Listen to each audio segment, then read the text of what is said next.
Sveiki, gerbimieji.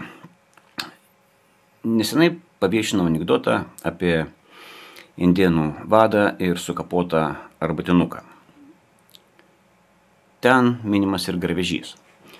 Tiesiog noriu visą tai susėti truputėlį su laiku. Sakoma, kad punktualumas yra karalių mandagumas. Sako, nepunktualumas yra karalienių mandagumas. Sakoma, kad punktualumas yra traukinių mandagumas, nes traukiniai išeina laiku. Tada išeina tokios kitos patarlės, traukinys šikančių nelaukia. Tai yra, viskas turi atsitikti vienu laiku, tarsi tuo laiku, kurių reikia. Yra kitas toksai posakis, geriau pašikti ir pavėluoti, negu ateiti laiku ir apsišikti. Irgi netiesa. Kai kada yra svarbu būti laiku, nesvarbu. Ar pilnos kelnės, ar ne, tiesiog reikia būti. Ir buvo toksai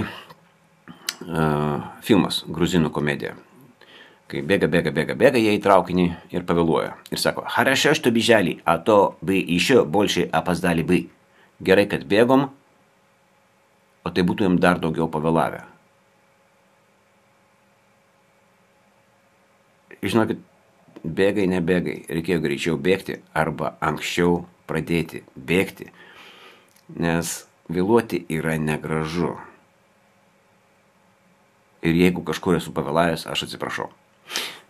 Geros jums dienos.